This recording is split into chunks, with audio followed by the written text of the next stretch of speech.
C9N Primera Edición con Carlos Troche es presentado por Ochi.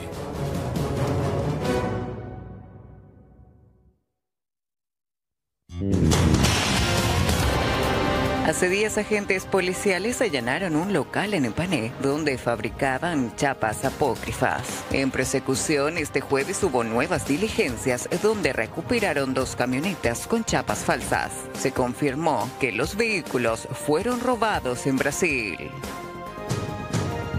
La diligencia se da en persecución a la investigación de un asalto registrado hace un mes en Barrio Jara, donde un comerciante fue despojado de 100 millones de guaraníes. Este jueves una comitiva allanó una vivienda en el barrio Roberto L. Petit. Los agentes detuvieron a un sospechoso.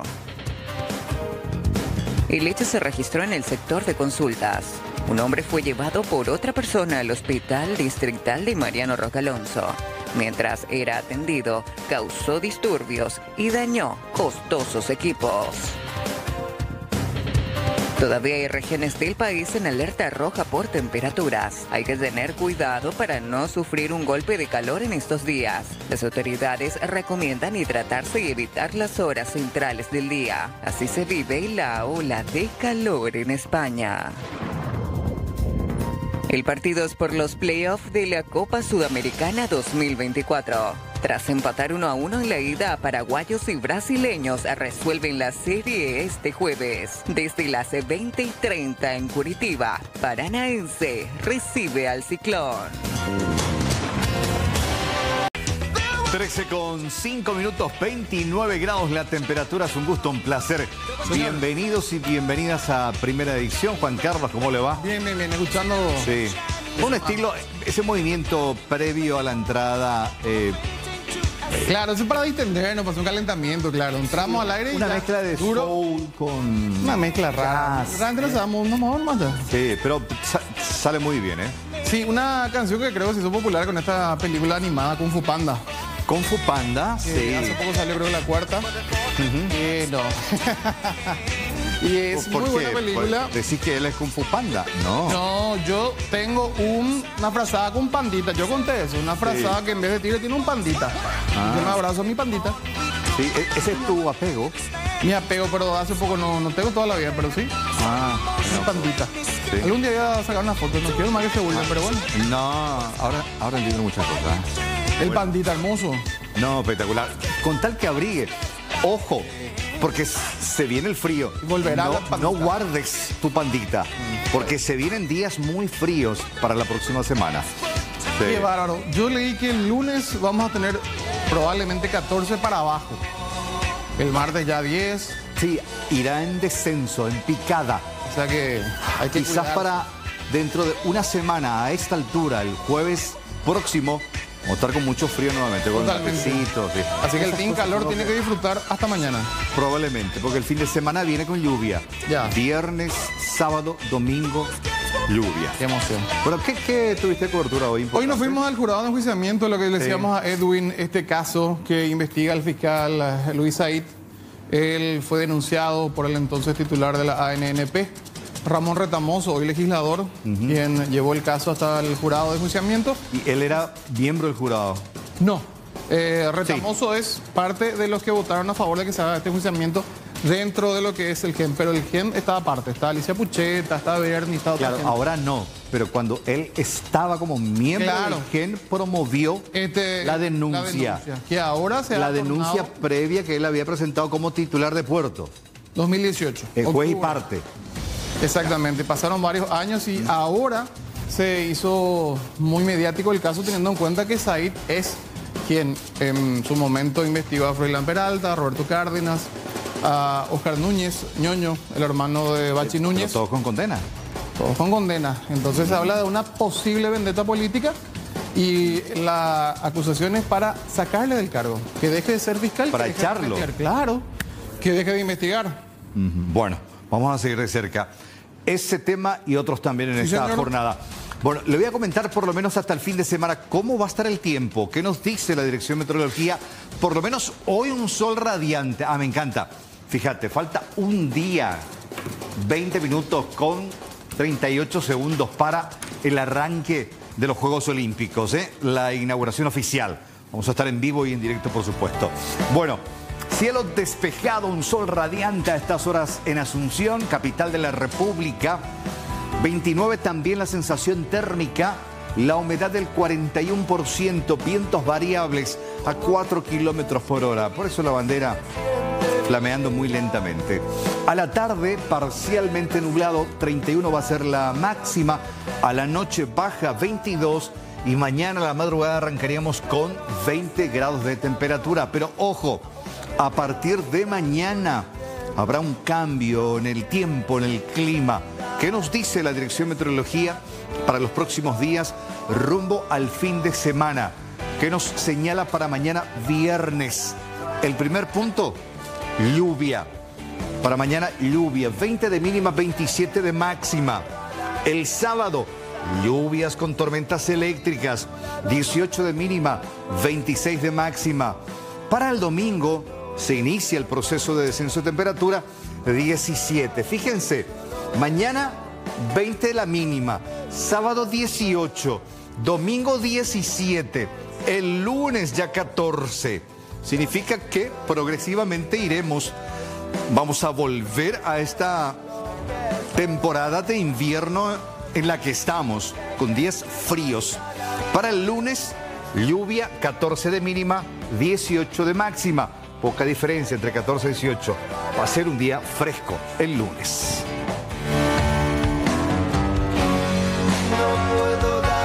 Vamos a la cotización de monedas extranjeras. El dólar cotiza la compra a 7.480 guaraníes y la venta se cotiza a 7.530 guaraníes. El euro cotiza a la baja la compra a 8.200 guaraníes y la venta se cotiza a 8.600 guaraníes. El peso cotiza a la compra a solo 3 guaraníes y la venta a 5 guaraníes. El real cotiza la compra a 1.310 guaraníes y la venta se cotiza a 1.360 guaraníes. Vamos a arrancar con esta noticia. Ayer presentábamos el caso en sí.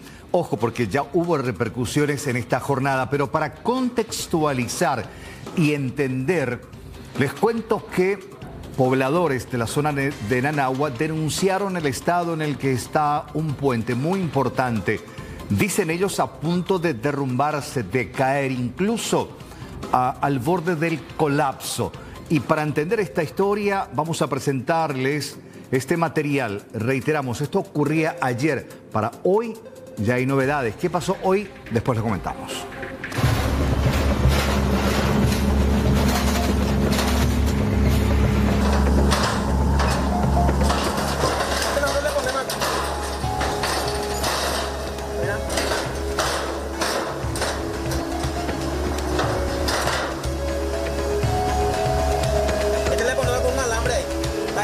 Si sale todo ese, acá los vehículos, mira.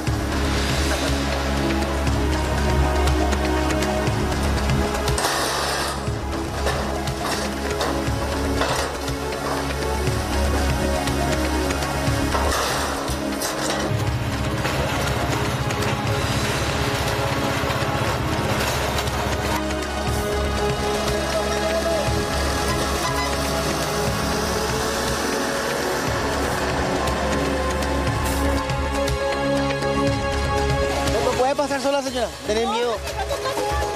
¿Cómo fue? Y ahí pasamos él. Entonces él te ayuda a pasar con tu moto. Ayuda porque mi pasa cerrando el palo que se pone en mi cara. Fue por la cara de él. O sea, cruzaron y se levantó ahí la... Levantó, mira, una porquería es lo que hicieron. No hicieron nada. No hicieron nada otra vez porque mira, está el palo. ¿Y cómo es? Ah, este palo Ese palo se levantó. Y el muchacho no vino con otra vez bien acá. Ajá. Acá si pisa mal no caemos también. ¿Pero puedes caer con la moto o te puedes caer? Se puede, casi no, mira. Porque vine despacio nomás, por eso no me caí ni ella. ¿De noche cómo hace? De noche, no sé, porque yo de noche... No, pero por ejemplo, un motoqueiro no puede caer. ¿No? Seguro se puede caer, ¿no? ¿Y si no estaba ahí nuestro voluntario, cómo iban a pasar? Y iba caminando y íbamos a pasar, sí. Ayudó el voluntario. Situación muy extrema, ¿sí? Por la cual atraviesan no solo transeúntes, sino también a diario los automovilistas, los más afectados realmente. los transeúntes también cuando de repente tienen que bajar en la moto como esta señora y cruzar realmente de manera muy extrema este puente que une las localidades de Puerto Falcón y Nanagua respectivamente. Hace honor a su nombre, Puente Panará. Hace un ruido realmente que genera temor, ya que da la sensación de que en cualquier momento puede venirse abajo. Las autoridades hasta ahora no han hecho mucho por repararlo y es por eso que la comunidad implora ahora, y eso es evidente a raíz de lo que estamos observando, una rápida reacción antes de que acá se produzca una verdadera tragedia.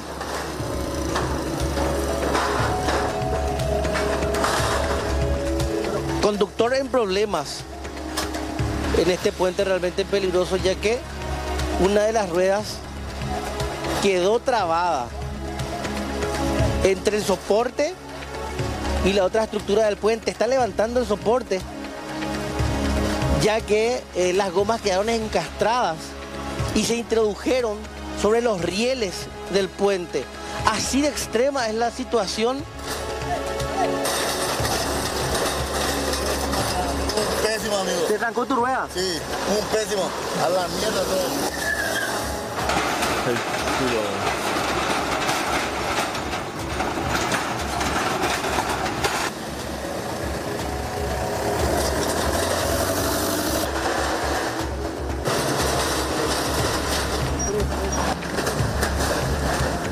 Y bajando a orillas del Río Negro para tener la siguiente perspectiva, y así lo harán, es que los soportes siguen siendo de madera.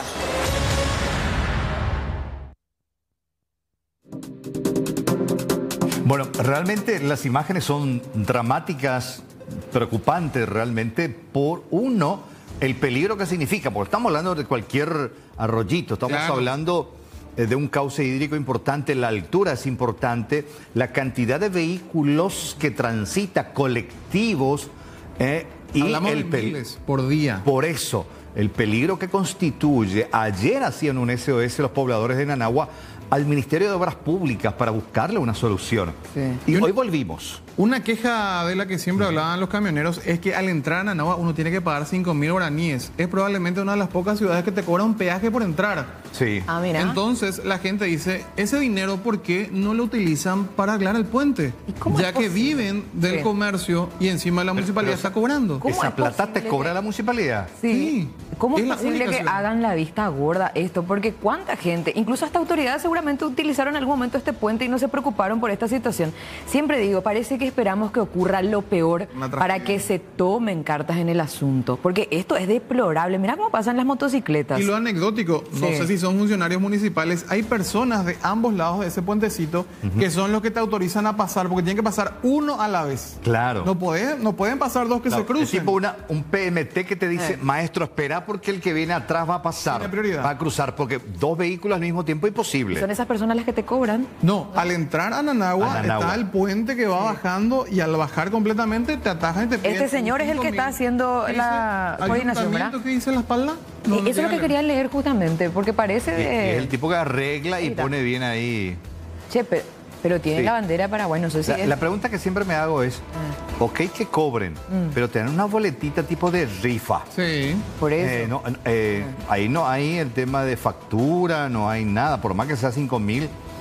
¿Quién controla cuánto se recauda? ¿A dónde va? Ese del gobierno que aparece en el peaje, ¿verdad? Que como corresponde, no es así ahí. No, esa boletita. Sí, conozco porque... Esa rifa, ¿conoces esa de su talonario? Porque un poco más hacia adentro, no me acuerdo bien en qué zona era, si era Benjamín Aceballo o Villa Ayes, también hay un punto, no sé si ya pasaron por ahí, donde te cobran ese peajecito con la rifa. Sí, pero ahí le hacen el mantenimiento de la ruta por lo menos. O sea, esa zona por lo menos tratan de cuidar. Bueno, Mariano volvió hoy. A ver, vamos a escuchar las entrevistas. Tiene punta. Y uno no ve y bueno, le agarra. Y a muchos ya, no solamente a mí. Varios problemas ya tuvimos de esto. Es un problema que nunca acabar, porque siempre vienen, arreglan y después vienen los camiones grandes y empiezan a... Acá dice que no puede pasar vehículos pesados, ¿verdad? Con un puente hormigonado se puede solucionar esto. No soluciona esto porque Un problema de nunca acabar. Se usa muchísimo en cuántos vehículos pasa por día. Y ahora que está el puente también acá, por lo menos se tiene que pavimentar hasta el puente, podemos ir por Chacoí. Y voy a llamarle a mi compañero que me venga a buscar. Sí, y voy a llegar tarde. Sí, viene. ¿Por qué? Y por el tema del puente, siempre rompen su cubierta. Siempre rompe la cubierta el puente. ¿Pasa mucho? Sí, pasa mucho. Cambio de cubierta. No, porque corta el hierro. Sí, corta y ya no sirve más la cubierta. No, es que tiene una perforación chiquita, ¿no? No, corta. ¿Cuánto por ahí cuesta eso? Y cambio de cubierta 20, 25 nomás. El cambio. El cambio. ¿Y la cubierta? Y la cubierta hay a veces que no tenemos porque todo el día vendemos. 200 por ahí, 250. Sí, depende del aro. ¿Hace tiempo que está así el compuesto? Sí, hace tiempo ya. Ya la autoridad... Se usa muchísimo. Y un acceso único que tenemos a Nanagua. El otro camino a tierra que es muy fea. ¿Te acuerdas que antes era de madera? Antes era de madera. Y también de chapa. Era después de Paraná. Pero ahora es desastre. Hace rato ya que está. Hace rato ya. No, el señor hacía regla y después se compuso toda. Es que el único que tienen ustedes para pasar ese día, ¿no? Y ahí camina allá por Chacoí, pero es lejos. Único tapé, pero por Irene hay. Pero todo arenado es. Toda la vuelta. Sí, hay que dar toda la vuelta. Por favor, que se arregle el puente Paraná. Bueno, definitivamente toda una travesía pasar por ese puente porque los hierros están todos sueltos. Ya veían ustedes en las imágenes, los neumáticos pinchados, un gran perjuicio para los automovilistas. Y este mediodía nos llegó otro video por parte de otra persona afectada que quedó en esta circunstancia, su vehículo atorado. Tuvieron que hacer un trabajo en conjunto para poder retirar el automóvil que quedó en esta circunstancia, fíjense. Y justamente en la parte donde los hierros están sueltos.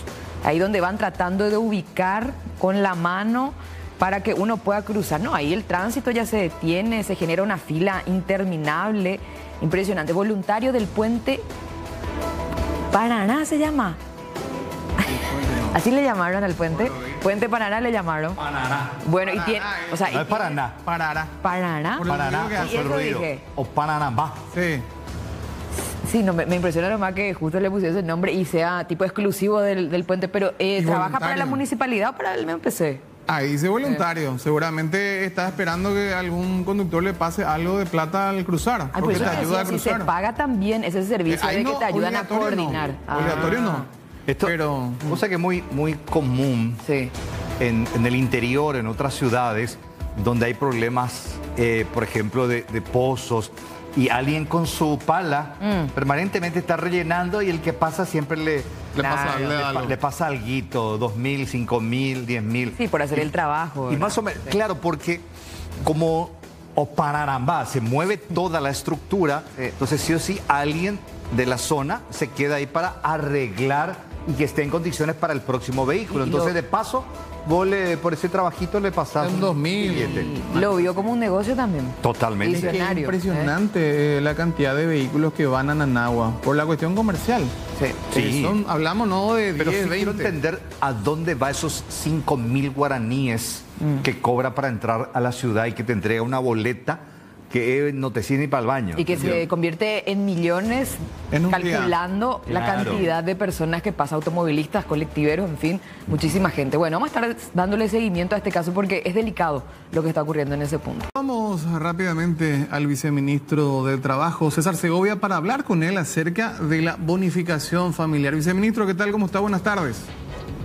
Sí, muy buenas tardes, gusto compartir con ustedes, con la audiencia. Y sí, efectivamente, la asignación familiar o bonificación familiar es un derecho que tiene todo trabajador de percibir un 5% del salario mínimo por cada hijo menor de 17 años de edad y que tenga una relación de dependencia o esté dentro de la patria potestad del trabajador. Ese derecho está asignado en el Código Laboral a los artículos 261 al 271. Esto es hasta los 17 años, viceministro.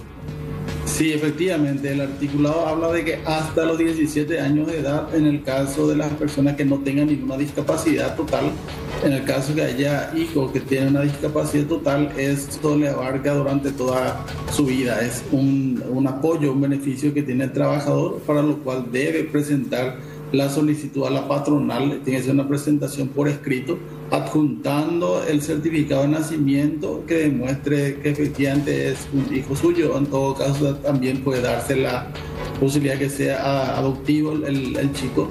Tiene que adjuntar, si es que tiene una discapacidad, el certificado expedido por Senadis, el certificado de vida y residencia, y eso le genera al trabajador la posibilidad de tener este apoyo económico, este subsidio, esta bonificación familiar que va hasta los 17 años siempre y cuando no tenga discapacidad.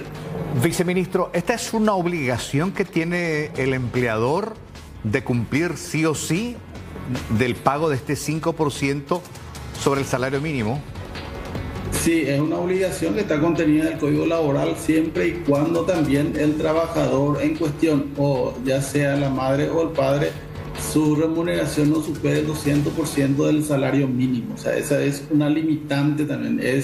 La intención del código es apoyarle a aquellas personas de nivel económico más vulnerable, en el cual pueda recibir este apoyo económico, esta bonificación familiar, y va dirigido a todo aquel que tiene a su cargo, a todo trabajo que tiene a su cargo, en la crianza y la educación de los hijos, ¿verdad? Tanto matrimoniales, transmatrimoniales, adoptivos, etc.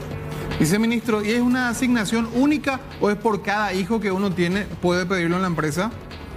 Es por cada hijo que uno tiene y debe ser solicitado. El derecho nace en el momento que el empleado presenta la documentación. O sea, el empleado, si no hace la presentación escrita, porque así dice el código, no genera una obligación de la patronal en el cumplimiento de esta disposición. Y tomando como referencia el último reajuste del salario mínimo, estamos hablando de que el subsidio, o mejor dicho, la bonificación, tiene que ser de 139.915 guaraníes por cada hijo, que debe ser abonado al trabajador en el momento que cobra su salario. En el momento que se liquida el salario también se debe hacer este pago, pero es importante mencionar que esta bonificación no forma parte del salario. Hago esta precisión porque en el momento del cálculo del aguinaldo se separa lo que es la bonificación familiar al cálculo del aguinaldo correspondiente al trabajador, y asimismo también se excluye de lo que es el cálculo para la cotización en IPS. Otra característica de la bonificación familiar es que no es embargable, o sea, a diferencia del salario que tiene condiciones en las cuales se puede embargar hasta el 50%, la asignación familiar o bonificación familiar es inembargable. O sea que con este reajuste salarial ¿se da automáticamente la actualización de la bonificación o nuevamente el trabajador tiene que acercarse a pedir, viceministro? No, es automático siempre y cuando ya haya presentado en su momento los documentos, las documentaciones que hacen a ese derecho. O sea, no hace falta que el trabajador pida un reajuste porque eso es automático, ¿verdad? Pero aquella persona, aquel trabajador que va a solicitar por primera vez, sí tiene que hacerlo una presentación por escrito, y insisto mucho en eso porque en base a las consultas que recibimos del ministerio, también en las fiscalizaciones que hacemos a las empresas, notamos que los trabajadores no conocen en gran medida ese beneficio, ese derecho que le ampara el Código Laboral, y también en otros casos te dicen de que no recibe esa bonificación familiar, pero ellos no hicieron ninguna presentación documentaria que hay que hacer para que les sea efectivo el reclamo del derecho. Claro, y tampoco les pusieron al tanto o en conocimiento. Seguramente acá estoy viendo lo que se necesita en los documentos: el acta de nacimiento, certificado de nacimiento de los hijos, certificado de vida y residencia, certificado médico para los niños con discapacidad acreditado por la Senadis, en el caso de que tengan a chicos con discapacidad, y documentos que acrediten la relación de dependencia. ¿Esos documentos son suficientes, viceministro? Sí, en el caso de Senadis es cuando tiene discapacidad, y eso va por toda la vida del chico, ¿verdad? En el caso de las personas que no tienen discapacidad, de los hijos que no tienen discapacidad, tiene que ser menor de 17 años. Ahora, otro punto que me parece muy importante hacer hincapié también, viceministro, que ya mencionaste, pero nada más para recordar. O sea, que la gente que cobra un poco más del salario mínimo ya no puede acceder a esta bonificación. O sea, bien es el doble, o sea, el código habla del salario mínimo. O sea, vendría a ser en términos redondos, por decirlo así, toda aquella persona, aquel trabajador que gane menos de 5.600.000 guaraníes tiene derecho a reclamar o a solicitar a la patronal el subsidio, la bonificación familiar. Pero es importante tener que aclarar que cuando la pareja está trabajando en situación de dependencia, solamente uno te genera el derecho, no porque los padres y madres estén trabajando va a ser el doble la bonificación, es una sola bonificación porque sea por el hijo lo que se da la bonificación. Claro, entonces debe estar bajo la patria potestad del trabajador el hijo, porque hay padres separados que ambos pueden tener IPS y ambos pueden solicitar, pero él o la que recibe es el padre bajo la patria potestad de la criatura, que tiene la patria potestad o la crianza de la criatura la que recibe. Efectivamente, o sea, el derecho te genera el hijo, o sea, el hecho de que esté a tu cargo, bajo tu crianza, educación, es un apoyo para que la criatura pueda tener un ingreso adicional, o sea, obviamente administrado a través de la persona, ya sea padre o madre, que tiene a su cargo la patria potestad. Sobre eso, finalmente, mi parte, sobre el tema de los menos de 5.600.000, se calcula en base al salario mínimo, no porque yo gane 5.500.000, es el 5% de ese 5.500.000, sino que es el 5% del salario mínimo vigente. Así mismo es. El artículo 262 del Código habla claramente que, y 261 también, de que es sobre el salario mínimo. O sea, independientemente que el trabajador esté percibiendo 4,5 millones, el cálculo es sobre el salario mínimo. Entonces, en términos nominales, estamos hablando de una bonificación de 139.915 guaraníes. Excelente, viceministro. Genial la explicación también, didáctica por cierto, para que la gente pueda conocer, saber sobre este derecho y esta obligación que tienen los empleadores y que obviamente con este aumento del salario hubo también un reajuste. César Segovia, viceministro, muy amable, gracias por tu tiempo. Muchas gracias a usted la oportunidad, y antes de despedirme quisiera mencionar también de que el reclamo de este derecho no debe generar ninguna represalia ni ninguna situación al trabajador. Es un derecho que tiene el trabajador, y si eventualmente alguna patronal, porque el trabajador reclamó su derecho, recibe sanciones o despidos, debe denunciar eso en el Ministerio de Trabajo para que se pueda hacer la fiscalización pertinente. Excelente, gracias viceministro, un abrazo. Igualmente. Gracias.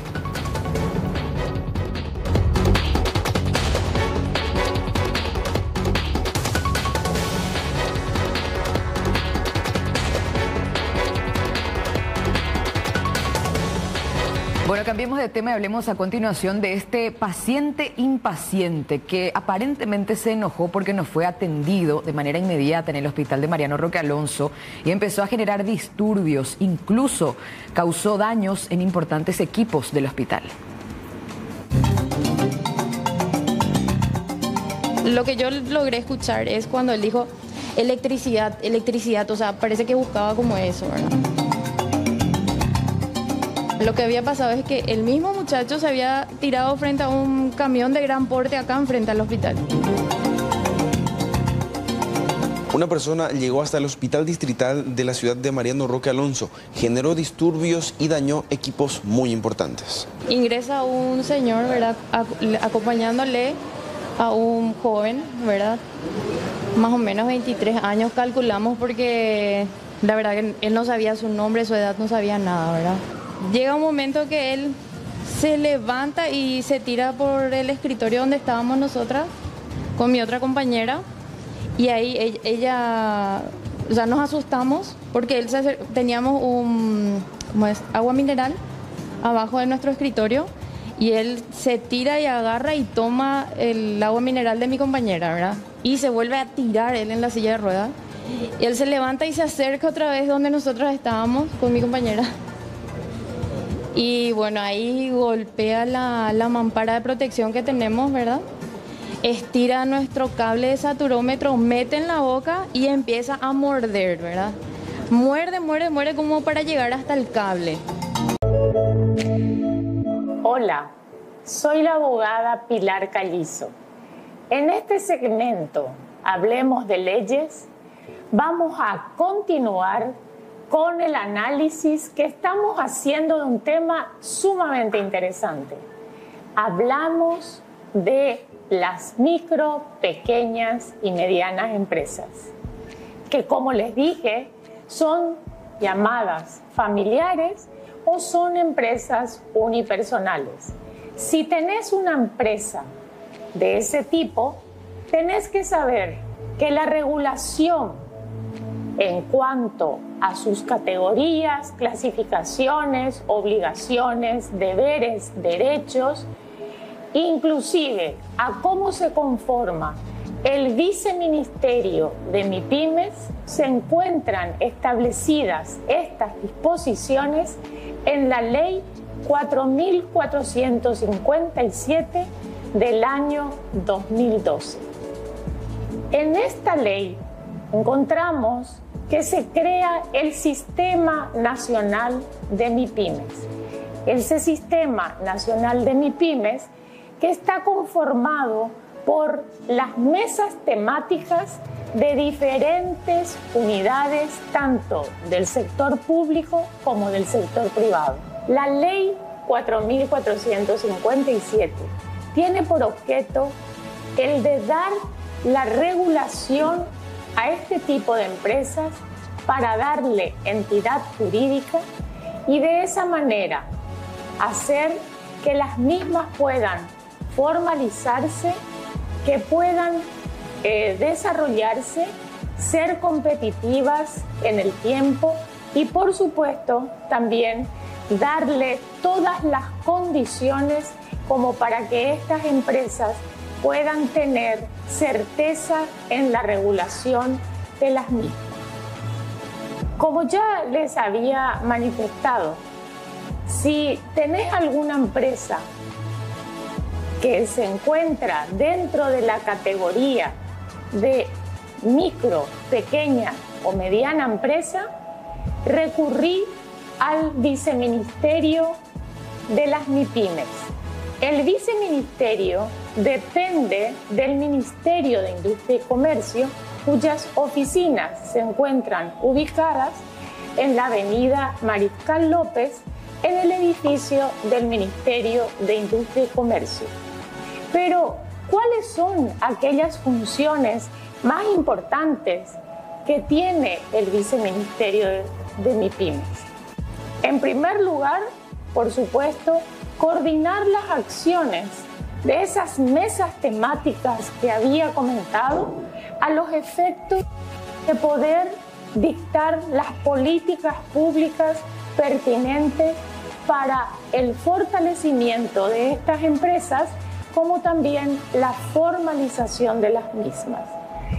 Entre otras cosas, tiene también en sus funciones el de facilitar la comunicación, no solamente en cuanto a cursos de capacitación, en gestión, en constitución de empresas, en trámites simplificados y otras cuestiones que tienen que ver con la funcionalidad de las empresas de MIPYMES, sino que además crear aquellos puentes necesarios para tener puestos de exposición y exhibición de productos, sea a nivel nacional, regional o internacional. Es decir, la funcionalidad que cumple y debe cumplir el viceministerio de MIPYMES es sumamente importante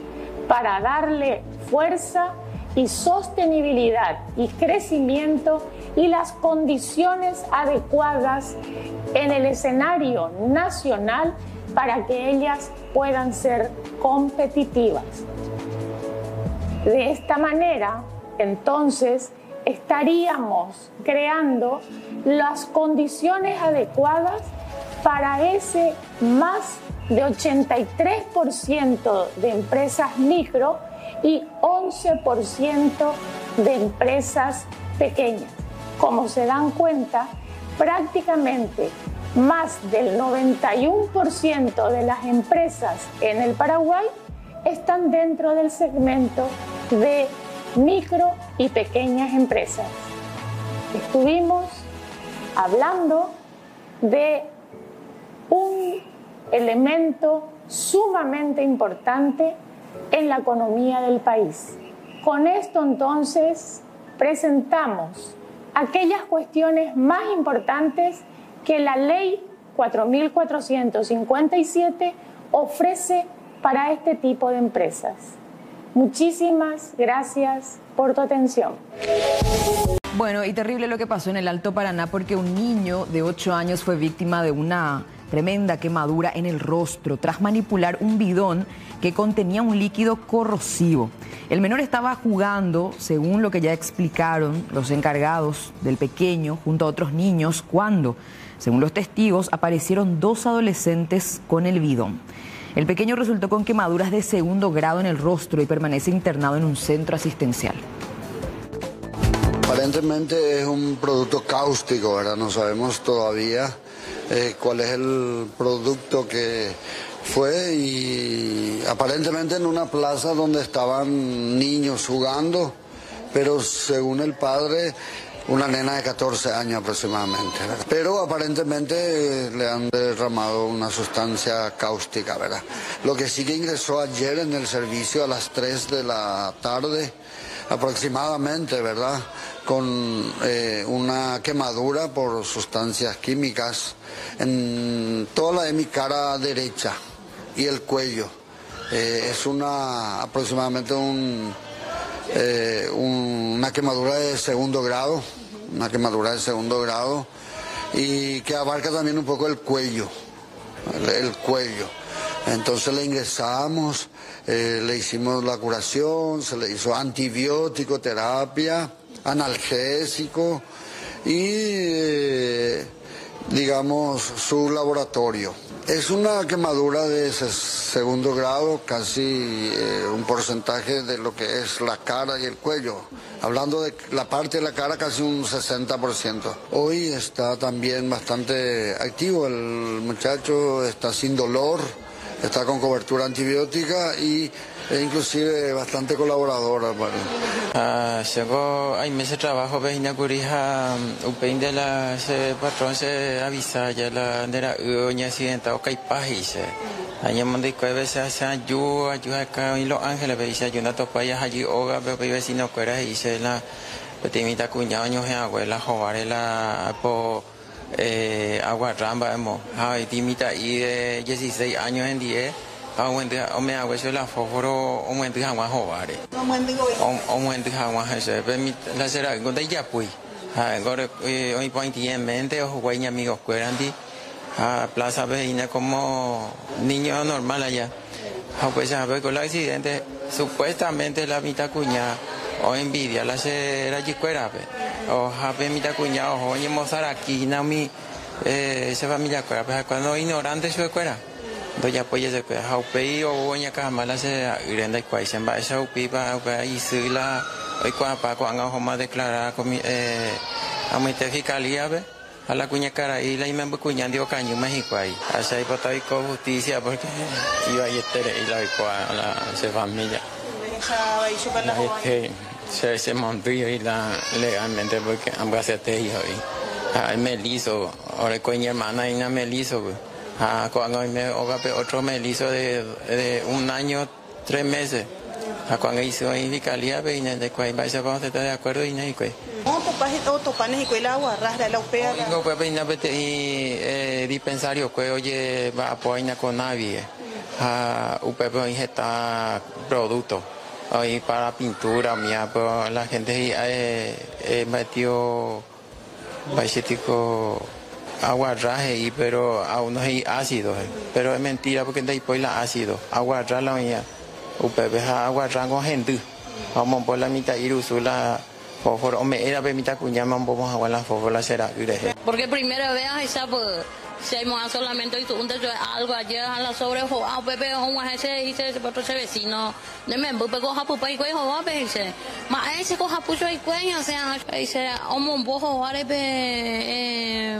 ácido ácido mombo y cuello dice ya era te coger hasta como hoy era hasta dice has preferido ir a directo al hospital Los Ángeles o salvarse ese me pues ese poteo perderse mi familia está o pele dice a como a grito tú ya te voteré un ajeco a ver te hizo si un día dice ne vecino cuando me se demandaban de culpa dice amba tan hay esa culpa se puede per momento mucha otros se me mumician siempre es mi hermanito hija mi hermana un ella ves colegio y afuera ojo me puede parte o jugar y pues más allá por la denuncia apenas ahora comisaría pero peite día afuera se fuera jamo y te fiscalía y te allá por peite la denuncia completo dice la primera mala pequeña carabina no hay de la depende la no ayuda seria ya se vecina ahora amiga y te a veces vamos a compartir en día cualquier cumpleaños y lo recoge ve a la micha o ya bote inocente o pedazo la ecuación va el que le me cuñame ¿Cuál la razón va sí la cuañi va el cuello para hoy con el paji cuello va porque es un pequeño que está solamente jugando ahí pero la güera jata a veces pego al otro lado y que yo el te manda plata ne que tengo la cuera joa cuera so huevo baby peamo sí, pero en construcción ya pues vivienda de barrio peina con pepe mobuchipa y pues la productos fuera mobuchi piso cemento ladrillos pamba a pear pio pepe mobuchi mi gente fuera veía ahí en vez que hay fuera o cuidado pia hay vengo pia con inocente no hay peligro hay muchas criaturas pepe hay que tú mi oño jode tapao ajo porque cuando hay peligro para obrero obrero pero o caupaje pues se me embre yo en Hawái gente otro y amigo tu chamía un pecha lindo pero drogadito hey a la sobroño ese me emburo peja otra revés la foto ambo de veces a o calva y teja con abeleña cara hueso y a chapo o pues sabe buro ya poquito apela se es que un boje se me no ha puesto ahí en madera más supera no entiendo muchas de pero el lugar pela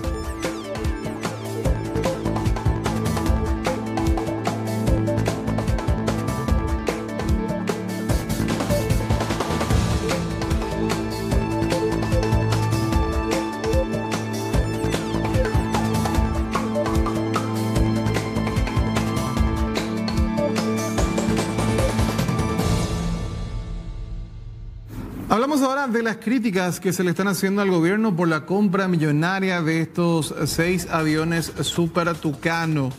Se habla de que costarán cerca de $100 millones, pero vienen a un país que no tiene una ley que autorice a derribar naves y tampoco tiene radares que ayuden en su trabajo.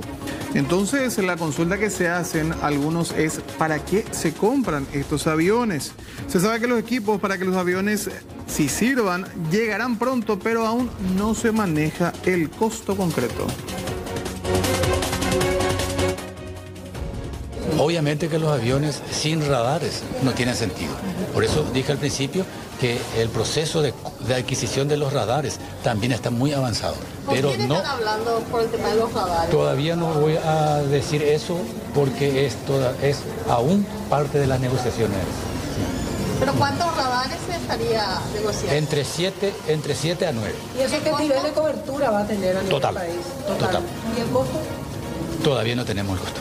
Ministro, y con los aviones Super Tucano, más estos 7 a 9 radares que usted menciona que están en proceso de adquisición, sí. ¿Cree que en cuánto se podría disminuir la circulación de estos vuelos, sobre todo que se dedican al crimen organizado en Paraguay? El objetivo es disminuir a 0, porque si tenemos buena cobertura de radares y tenemos los aviones Super Tucanos, es cuestión de que operemos eso. No puede haber ningún vuelo irregular teniendo esos elementos. Hace días agentes policiales allanaron un local en Empané donde fabricaban chapas apócrifas. En persecución, este jueves hubo nuevas diligencias donde recuperaron 2 camionetas con chapas falsas. Se confirmó que los vehículos fueron robados en Brasil.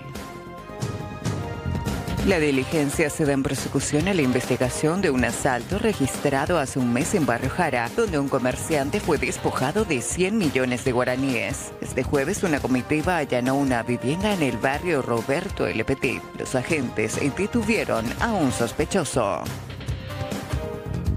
El hecho se registró en el sector de Consultas.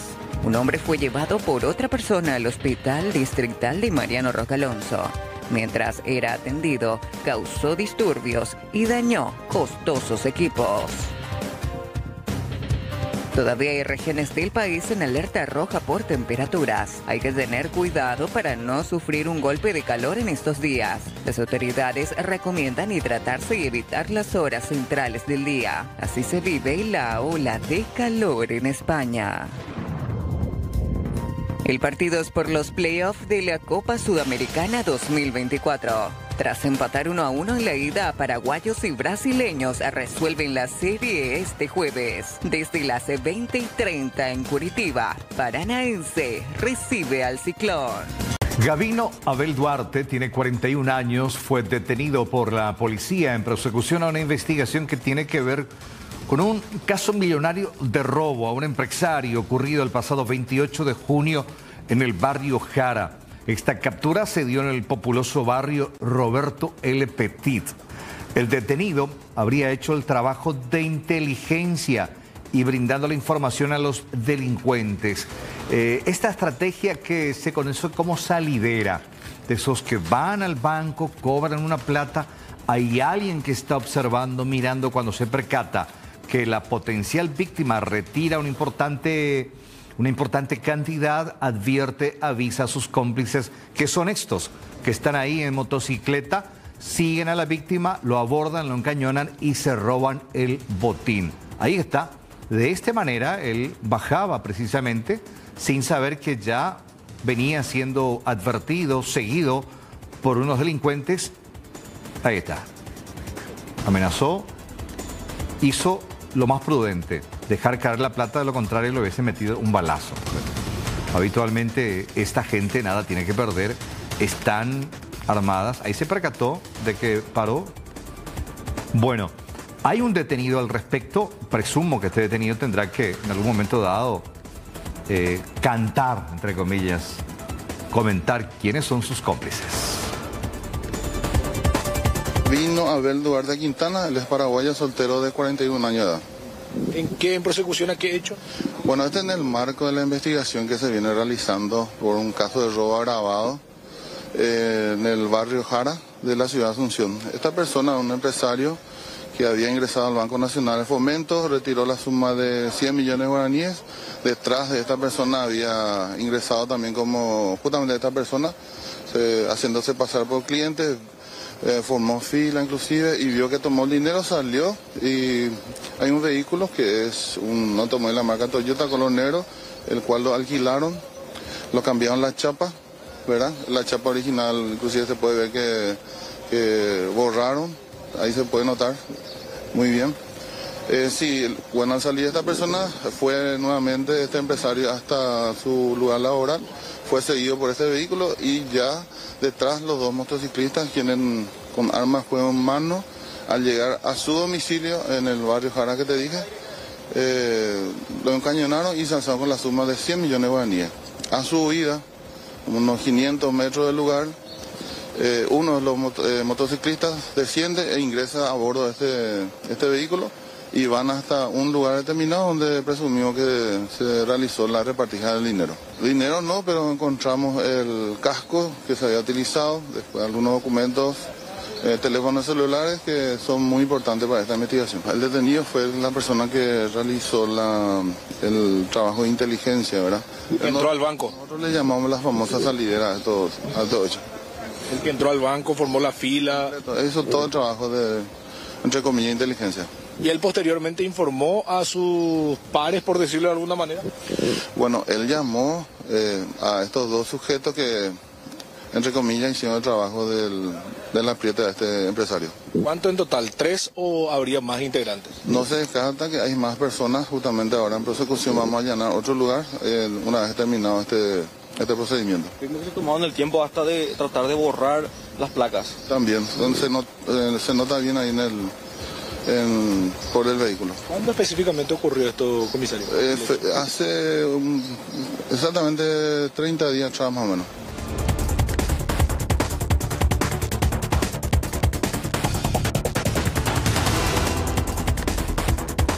Bueno, hoy volvemos a hablar del caso trágico de la guardería que se registró días atrás. Este niño de 2 años que estaba al cuidado de los docentes de esta guardería que está ubicado en Barrio Herrera y terminó cayendo a una pileta que estaba completamente desprotegida, sin ningún tipo de valla ni un límite, haciendo con que los chicos estén en contacto. Esto fue investigado precisamente a raíz de lo ocurrido. Hoy, tras una semana prácticamente de lo ocurrido, decidió hablar el padre del pequeño don Troche. Fuerte realmente lo que pasó y nos golpea principalmente a los que ya somos padres. Claro, porque en ese momento ya se manejaba un contexto de la situación de la familia, todo lo que les costó a ellos poder tener a este pequeño y que finalmente termine en tragedia.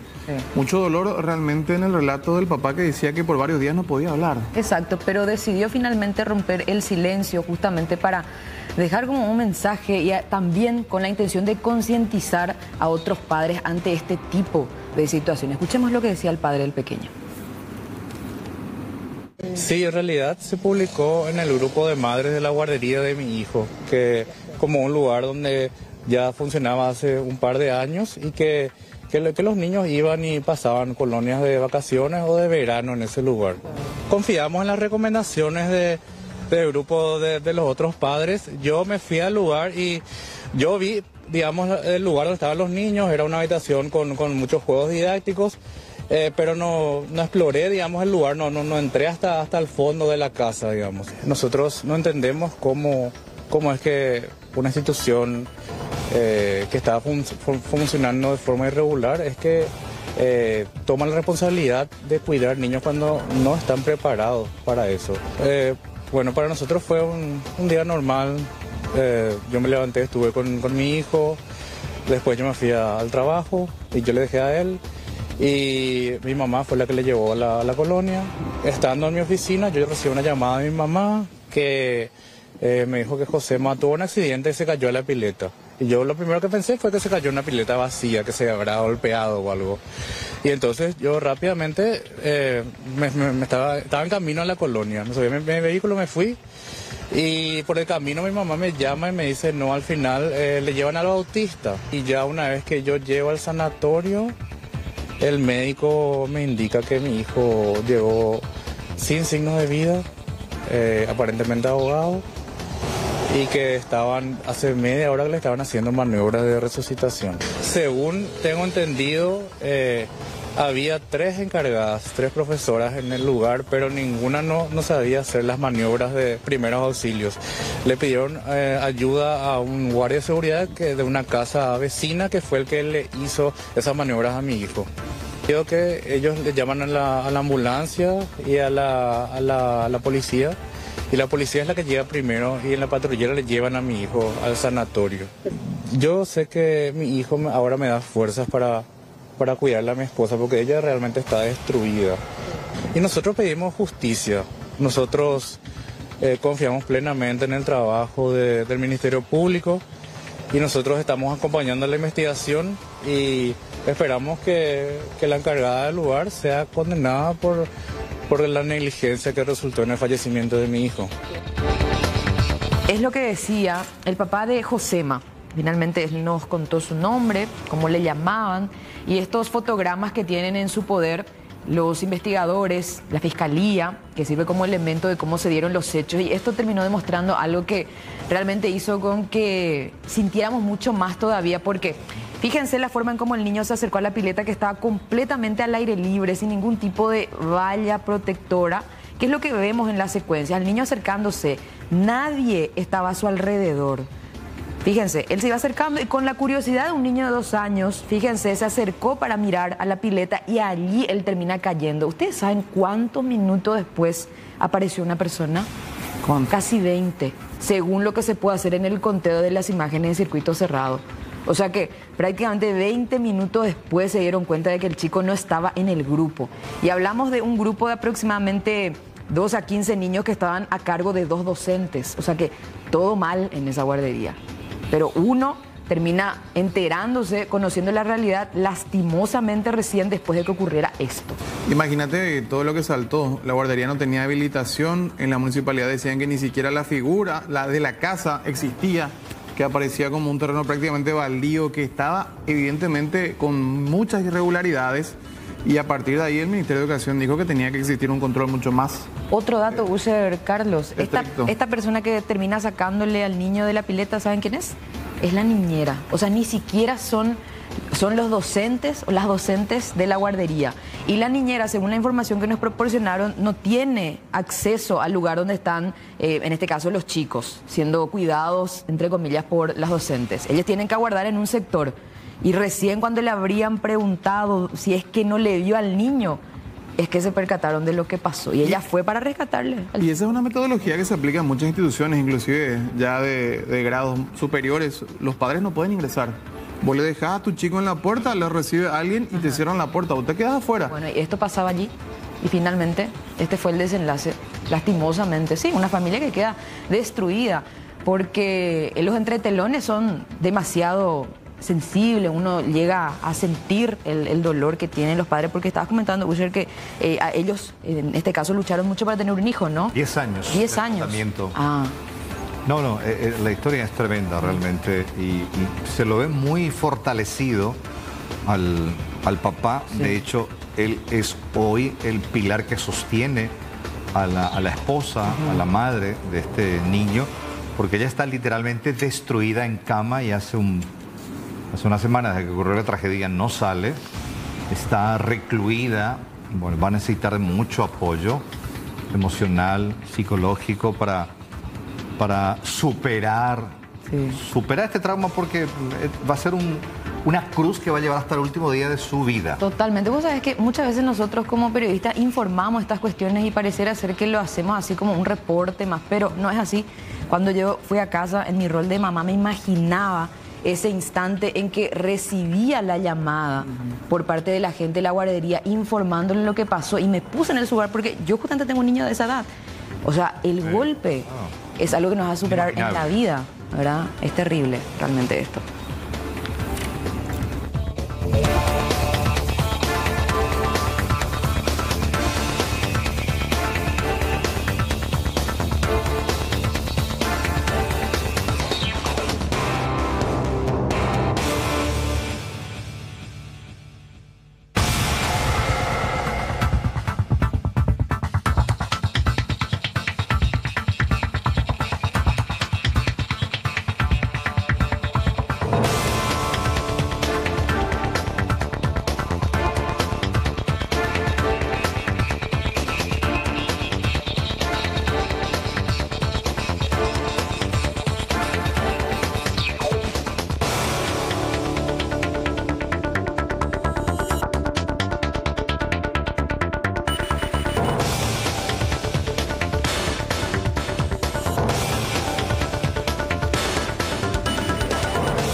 Hola, soy la abogada Sol Andrada y en este segmento de Hablemos de Leyes trataremos el tema de otros permisos en la Ley 5508 de protección y promoción de la maternidad y apoyo a la lactancia materna.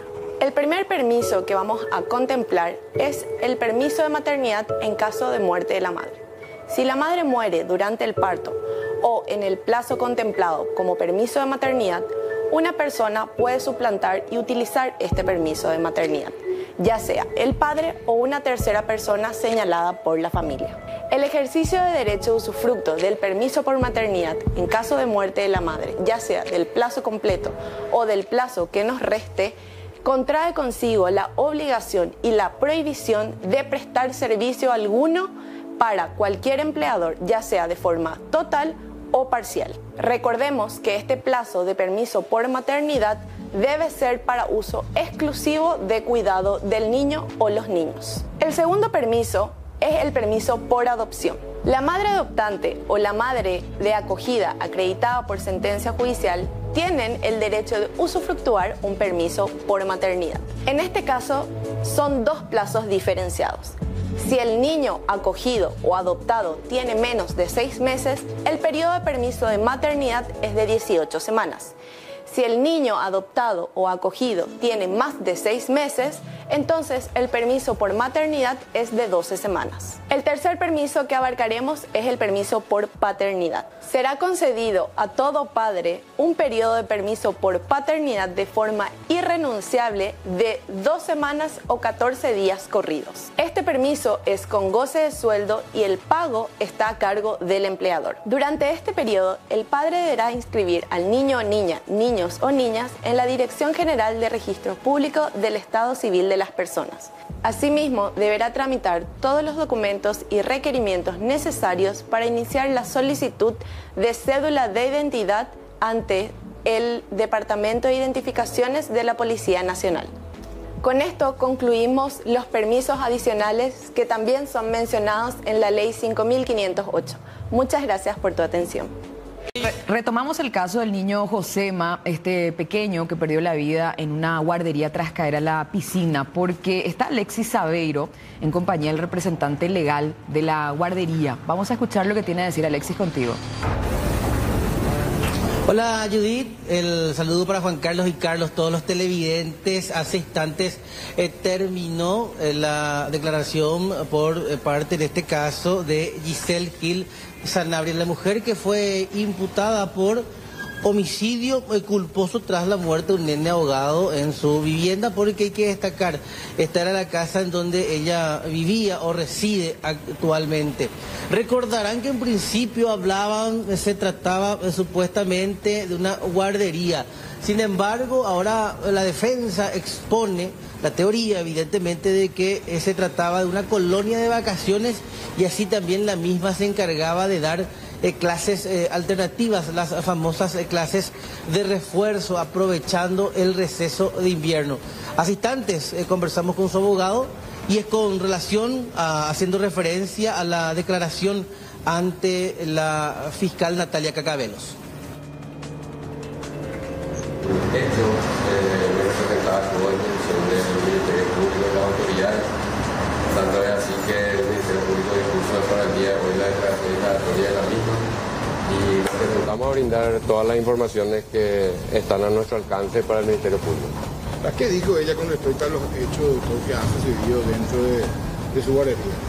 Y exactamente lo que sucedió ese día, de que las actividades estaban realizando en forma normal dentro de la casa, que ninguna actividad nunca estuvo prevista a ser realizada en el patio del local de la casa y que ya es de público conocimiento después del resto, ¿verdad? Con respecto a la documentación de habilitación, no la guardería, ¿qué se mencionó, abogado? Y las instituciones ya respondieron en su momento la situación documental de la colonia de vacaciones, porque quiero aclarar que no es una guardería, nunca fue una guardería. Era un local donde mi representada brindaba apoyo escolar personalizado a los alumnos, lo que conocíamos antes como una profesora particular. ¿La clase de refuerzo? Así mismo, nunca fue una guardería, nunca estuvieron ninguno de los niños más de 1 o 2 horas por el apoyo escolar específico. Ahora, ¿no había entonces prevista alguna actividad al aire libre, por ejemplo, teniendo en cuenta la función específica? Nunca hubo una actividad prevista al aire libre. ¿Y qué es lo que pasó? ¿Cómo se descuidó entonces la situación para que pueda pasar lastimosamente? Y lastimosamente, en respeto a la familia y al propio dolor de mi representada también, no quiero yo hablar sobre conjeturas que no me constan ni que no pudimos precisar hasta el momento. ¿Cómo quedó? O sea, ya la fiscal habló de imputación. De hecho que procesalmente es de público conocimiento que mi representada ya está imputada por homicidio culposo. Estamos citados por el juzgado de garantías número 5 para el día 5 de agosto a las 9 horas para la aplicación de las medidas alternativas o lo que requiera el Ministerio Público. ¿Ustedes se pusieron en contacto con los familiares de la criatura fallecida? Sinceramente, por respeto al luto, al momento mismo, tratamos de mantener un silencio respetuoso en relación a eso. La señorita Giselle, el día del hecho, habló personalmente con el papá inclusive. Eso se manifestó en la declaración, pero no quiero entrar en muchos detalles por respeto a la familia, más que nada. ¿Hacía cuánto tiempo? Es lo que indicaba Ramiro Ayala, abogado de la mujer, ahora imputada por el Ministerio Público a raíz de este hecho realmente lamentable que se producía la semana pasada. Para el próximo 5 de agosto está prevista la audiencia ya de imposición de medidas. Entre tanto, la mujer investigada está con medidas alternativas, la prisión domiciliaria. Excelente, gracias por este contacto. Gracias, vamos a seguir de cerca esta historia. Un tema también sensible, esta enfermedad que cuando ataca con extrema dureza. A veces nos cuesta mucho entender también de qué manera el cuerpo reacciona ante esta situación. Y para hablar sobre la epilepsia, los avances del tratamiento, en qué consiste esta enfermedad y qué tan importante es el apoyo, la contención, no solamente al paciente, sino a la familia. Lo tenemos acá en piso y agradecemos su presencia y su tiempo también al doctor Joel Sanabria. Él es neurocirujano, especialista en cirugía de epilepsia, y también a la licenciada Diana González de la Fundación Ivo Josué, que, bueno, es la fundación que asiste, apoya precisamente a pacientes y familiares. Para ambos, muchas gracias por la presencia.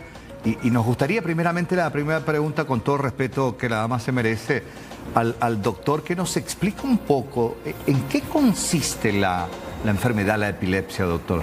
Claro, Carlos. Muchísimas gracias por recibirnos y un saludo a toda la audiencia. La epilepsia es una enfermedad neurológica que se caracteriza básicamente por tener esos ataques de epilepsia o convulsiones, como algunas personas conocen, ¿sí? La importancia que sería el impacto que esta enfermedad tiene sobre todos los pacientes, la familia y sobre la población y sociedad en general. Actualmente existen más de 70.000 paraguayos con epilepsia y actualmente también existe un cierto impacto, un cierto estigma y mitos sobre esta enfermedad. Por ejemplo, que estos pacientes no pueden...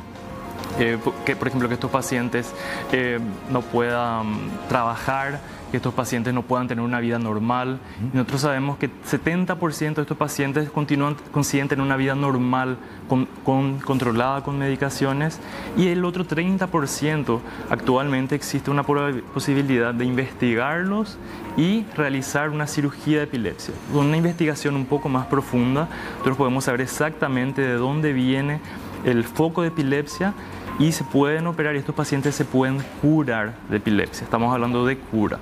Y algunos pacientes que no se llega a la cura, se hace como si fuese un tratamiento paliativo. Se disminuye la frecuencia de las crisis o la intensidad de las crisis, y esto para el paciente y para la familia tiene un impacto muy grande igual. ¿Por qué estamos hablando de este tema? Porque el 26 de marzo fue justamente el Día Internacional.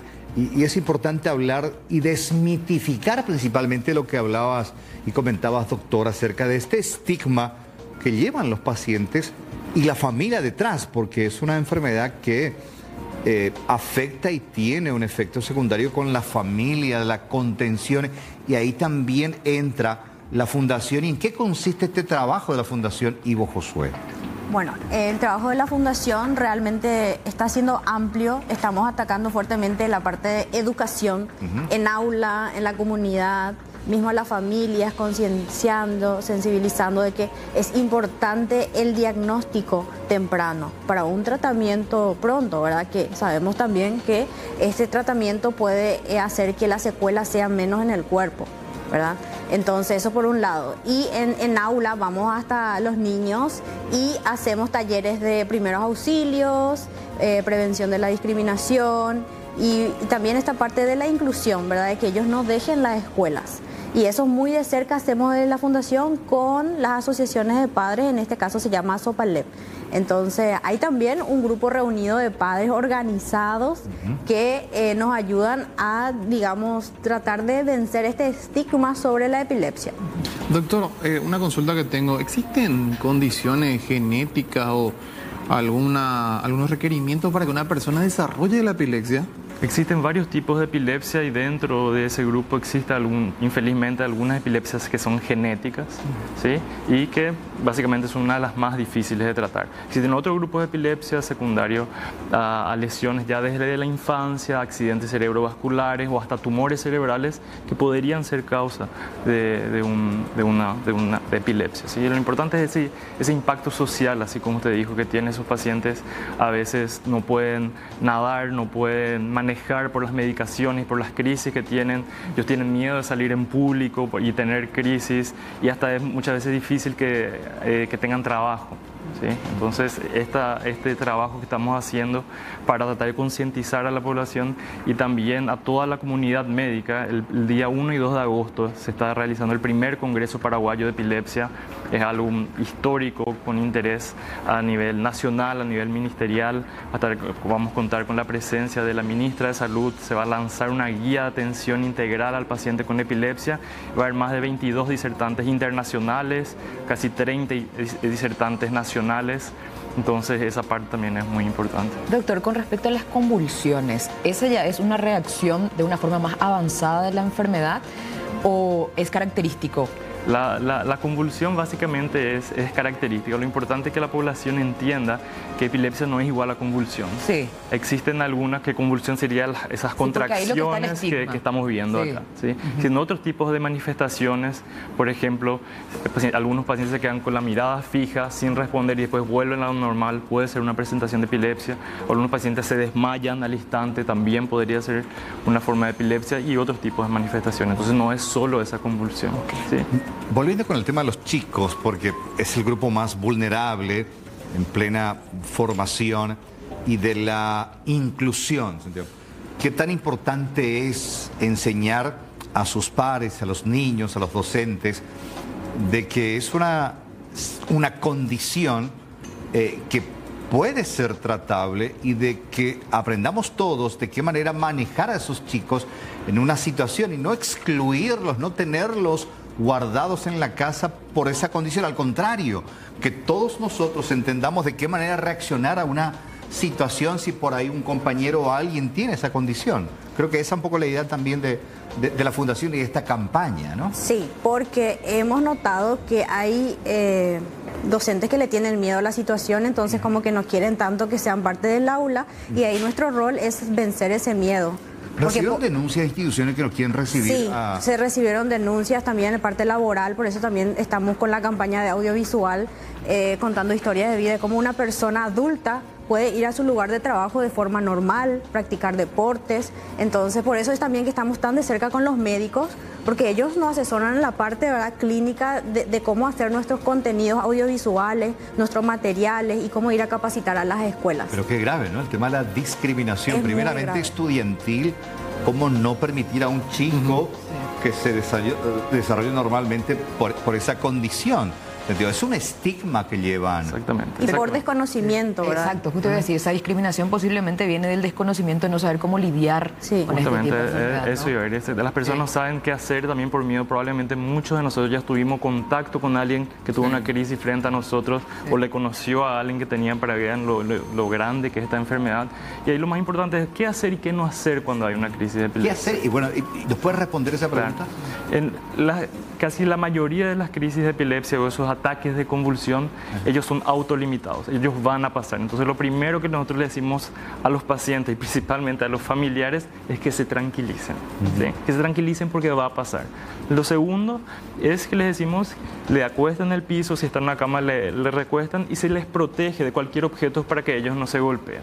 Entonces básicamente es eso y sabemos que las crisis van a pasar. Y después de eso es otra cuestión ver si hay que investigar o no, pero generalmente ellos después de un momento comienzan a despertarse a poco y vuelven a la normalidad. En ese caso te pregunto, porque siempre que escucha a la gente hablar sobre estas reacciones dicen que existe la posibilidad de que la persona que tiene esa crisis trague la lengua. ¿Ese es un mito? Ahí el segundo punto es qué no hacer, ¿sí?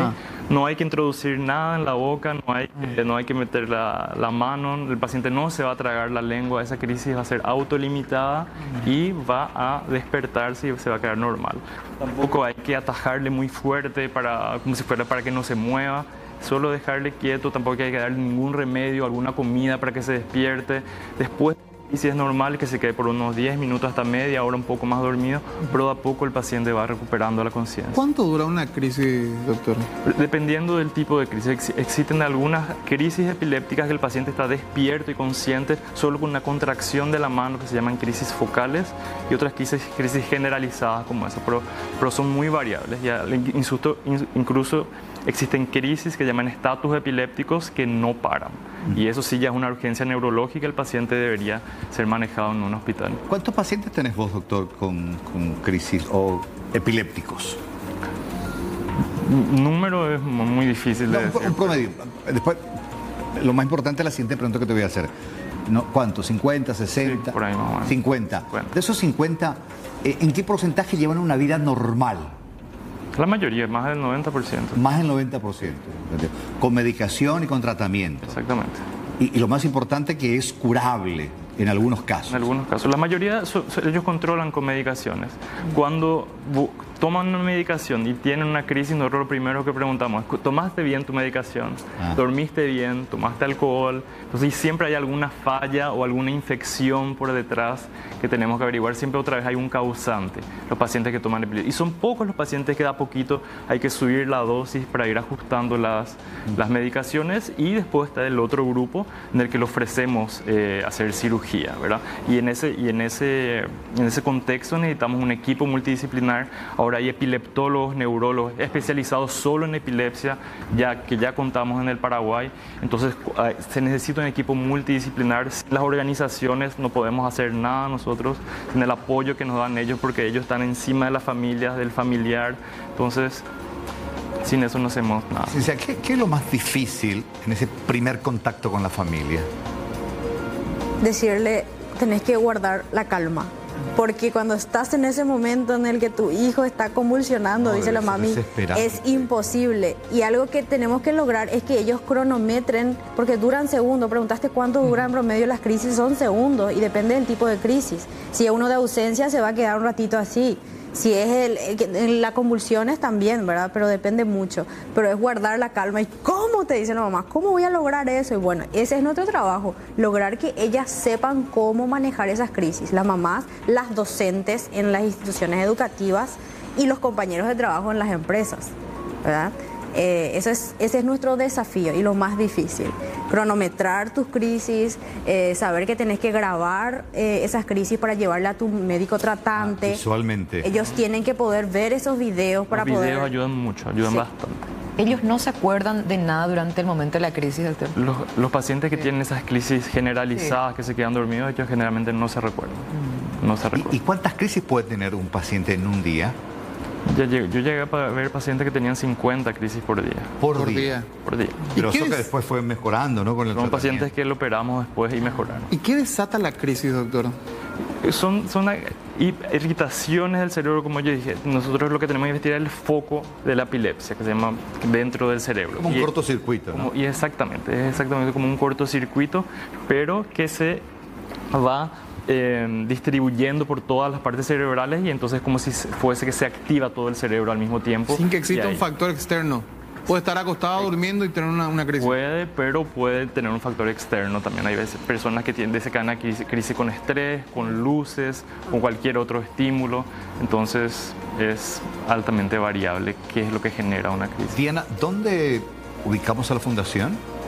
La Fundación Ivo Josué de momento nos pueden ubicar principalmente en nuestras redes sociales, que es nuestro canal de comunicación más rápido. ¿Instagram? En Instagram estamos como Fundación Ivo Josué, de igual manera en Facebook. Y tenemos una web también. ¿Y físicamente dónde están? Físicamente estamos refaccionando nuestra oficina acá en el centro sobre República de Colombia y Paraguay. ¿Y la gente que se quiera anotar para el Congreso, cómo lo puede hacer? En el site Primer Congreso Paraguayo de Epilepsia.com.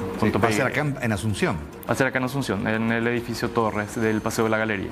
No, y qué bueno que no solamente los especialistas como vos, doctor, sino que es una enfermedad que deberían de todos los médicos entender, ver y aportar su conocimiento también, porque es una cuestión multidisciplinaria. Exactamente, Carlos. Ese congreso justamente está organizado y está dirigido no solo a médicos especialistas, como a veces el congreso, sino a cualquier clínico, cualquier pediatra, cualquier intensivista, médico de familia que alguna vez tuvo un congreso con epilepsia. Existen cursos de atención primaria a la salud, cursos de dieta cetogénica, con una dieta que ayuda al paciente con epilepsia, y una jornada que es para familiares y para cuidadores. Existe hasta un espacio para niños con epilepsia. Entonces es un congreso totalmente diferente a lo que vemos normalmente. O sea, que la sociedad se involucre y que por sobre todas las cosas accedan a la información, ¿verdad? Porque en cualquier momento una persona con estas condiciones puede formar parte de nuestro entorno. Absolutamente. Bueno, un gustazo, doctor Joel Sanabria, médico, la licenciada Diana González, que, bueno,